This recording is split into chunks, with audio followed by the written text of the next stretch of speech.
দর্শক, আমরা জানি যে কন্টেন্ট ক্রিয়েটর, তরুণ প্রতিভাবান ইউটিউবার তৌহিদ আফ্রিদি, তাকে গতকালকে গ্রেপ্তার করা হয়েছে। গতকালকে রাতে বরিশাল থেকে তাকে গ্রেপ্তার করা হয়েছে। তার ভাষ্যমতে তিনি দাদাবাড়ি গিয়েছিলেন দাদার কবরও জিয়ারত করতে, এবং তার ভাষ্যমতে তার স্ত্রী 6 মাসের মানে গর্ভধারণ করছেন, সেরকম অবস্থায় তিনি সেটা নিয়ে চিন্তা করছেন। আমরা ডিবি পুলিশকে সেখান থেকে গ্রেপ্তার করতে দেখেছি। আজকে মানে ঢাকায় আদালতে তাকে সোপর্দ করা হয়েছিল এবং আদালত তাকে 5 দিনের রিমান্ড দিয়েছেন। আদালতেও বেশ কেলেঙ্কারি ঘটনা ঘটেছে, তাকে নিয়ে ধস্তাধস্তি হয়েছে এবং এক পর্যায়ে তিনি আদালতে অসুস্থ হয়ে পড়েছিলেন, সেন্সলেস হয়ে পড়েছিলেন, এরকম খবরও আমরা গণমাধ্যমে দেখেছি। এরকম খবর যখন দেখেছি তখন নতুন চমক জাগানো একটা মন্তব্য করেছেন গণ অধিকার পরিষদের সাধারণ সম্পাদক রাশেদ খান। তিনি বলেছেন যে তৌহিদ আফ্রিদির বিরুদ্ধে ভুয়া মামলা দেয়া হয়েছে, ভুয়া মামলা, মিথ্যা সাজানো মামলায় তাকে গ্রেপ্তার দেখানো হয়েছে। তৌহিদ আফ্রিদির বিরুদ্ধে যে মামলা সেটা কি সত্যিই ভুয়া মামলা? একই মামলায় তৌহিদ আফ্রিদির বাবা সাথী, তিনিও মানে কারাগারে রয়েছেন। একই মামলায় কিছুদিন আগে তাকে গ্রেপ্তার করা হয়েছে। তৌহিদ আফ্রিদি এবং তার বাবা চ্যানেল মাই টিভির মালিক।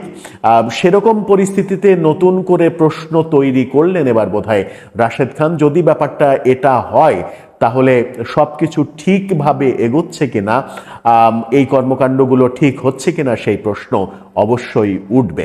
কি বললেন রাশেদ খান, বাস্তবতা কি, বুঝে ওঠার চেষ্টা করবো এই ভিডিওতে। থাকবেন পলিটিক্স টিভির। নিলাম কন্টেন্ট ক্রিয়েটর তৌহিদ আফ্রিদিকে গ্রেপ্তার করা হয়েছে। আজকে আদালত তার 5 দিনের রিমান্ড মঞ্জুর করেছেন। কিন্তু এই মামলাকে ভুয়া মামলা বলছেন রাশেদ খান। তিনি যেটা বলছেন যে যাত্রাবাড়ি থানার আসাদুল হক বাবু হত্যা মামলায় কন্টেন্ট ক্রিয়েটর তৌহিদ আফ্রিদিকে যখন গ্রেপ্তার করা হয়েছে, এটা নিছক ভুয়া মামলা।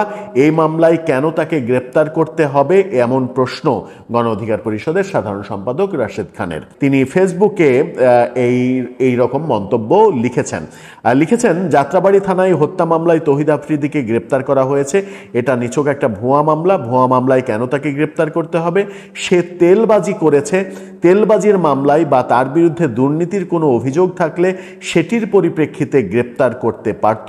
তৌহিদ আফ্রিদিদের আমি কখনোই পছন্দ করি নাই। এদের তেলবাজি নিয়ে আমি বরাবরই প্রতিবাদ করেছি, বক্তব্যও দিয়েছি।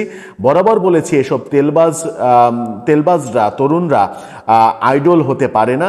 যাই হোক, জুলাই গণ অভ্যুত্থানের পর আমরা আইনের শাসনের কথা বলছি বারবার। ভুয়া মামলায় কাউকে গ্রেপ্তার করা আইনের শাসন কায়েমের অন্তরায়। যার বিরুদ্ধে যতটুকু অভিযোগ সে যতটুকু অন্যায় করেছে তাকে ততটুকুই শাস্তি দিতে হবে, এমন কথা তিনি বলেছেন যে আওয়ামী লীগের অনেক মন্ত্রী, এমপি এখনো ধরাছোঁয়ার বাইরে, তাদেরকে গ্রেপ্তার করা হচ্ছে না, অথচ তৌহিদ আফ্রিদির মতো একজনকে গ্রেপ্তার করে তাকে ভুয়া মামলায় ভুয়া মামলায় তাকে অ্যারেস্ট করা হচ্ছে, তার বিরুদ্ধে ভুয়া মামলা সাজানো হচ্ছে। যদি এই মামলাটা তৌহিদ আফ্রিদির বিরুদ্ধে ভুয়া মামলা হয় তাহলে একই মামলায় তার বাবাকেও গ্রেপ্তার করা হয়েছে, সেম তাহলে ভুয়া মামলা। আপাত অর্থে সেটাই মনে হয়, সেটাই বাস্তবতা, যে একটা মামলায় তাদের নাম, তাদের বিরুদ্ধে কারো কারো অভিযোগ রয়েছে, রাগ রয়েছে, সেই রাগ অভিযোগ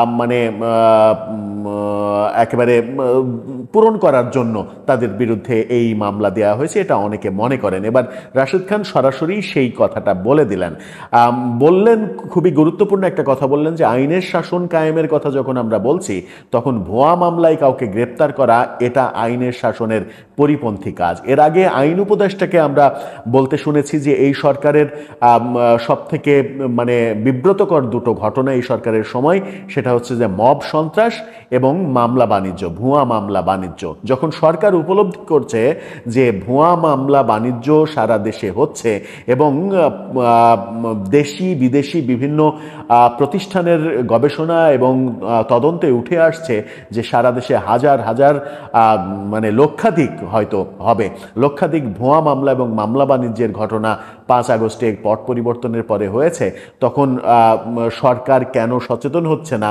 উপদেষ্টা মুখে বলছেন ঠিকই, কিন্তু সচেতন হচ্ছেন না।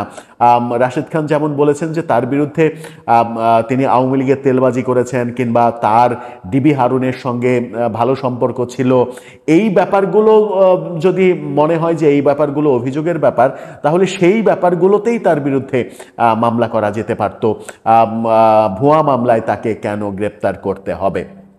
অর্থাৎ যার যতটুকু দোষ তাকে ততটুকু দোষ দিয়েই তার মানে শাস্তির প্রার্থনা করতে হবে আদালতে, এটাই মানে সাধারণ নিয়ম হওয়ার কথা। কিন্তু নিয়মের ব্যত্যয় আমরা দেখছি। তৌহিদ আফ্রিদি তো একটা মানে ছোট মানুষ, কিংবা ছোট বিষয়, আলোচনার ছোট বিষয়।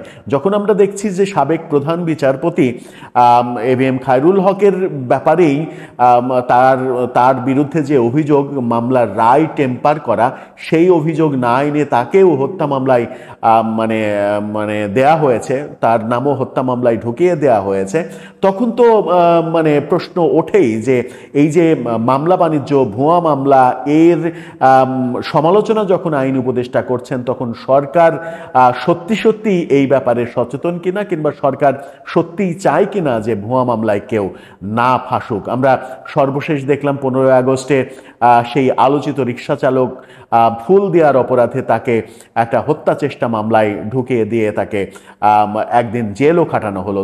তারপরে প্রচণ্ড সমালোচনার মুখে আদালত পরদিন তার জামিনও মঞ্জুর করেছেন। এই ঘটনাগুলো যদি সরকারের পক্ষ থেকে কিংবা পুলিশের পক্ষ থেকে মানে ঘটানো হয়, কিংবা এই ব্যাপারে সচেতন না হয় সবাই, মানে তারা যদি সচেতন না হন, তাহলে এই ব্যাপারটা সামনে বড় ধরনের মানে খারাপ বার্তা দেবে।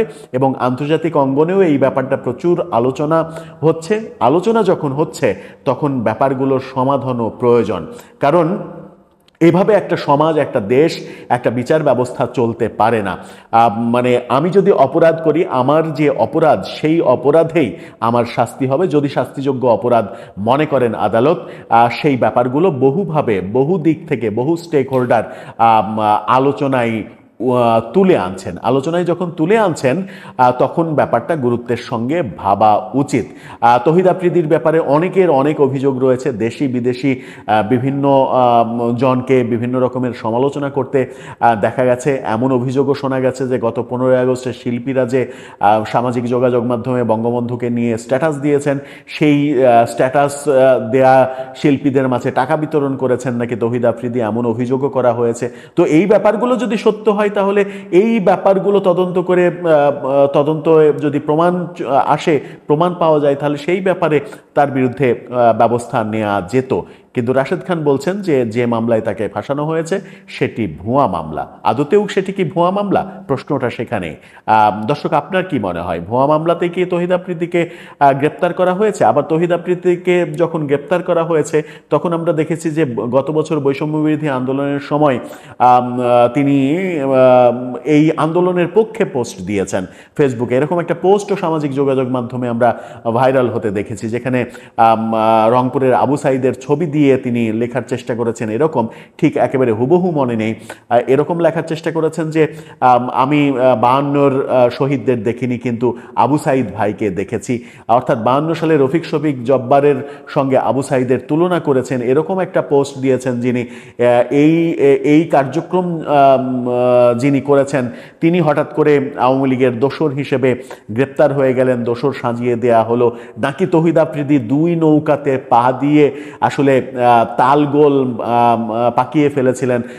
একদিকে আওয়ামী লীগও করতে চেয়েছেন, আওয়ামী লীগের সুবিধাও পেতে চেয়েছেন, আবার অন্যদিকে জুলাই আন্দোলনেও শরিক হতে চেয়েছেন, যেন যে কোনো একটা দিক যখন বিজয়ী হবে, তখন তার মানে স্নেহধন্য হওয়া যায়, কিংবা তার পক্ষে থাকার একটা ম্যান্ডেট পাওয়া যায়।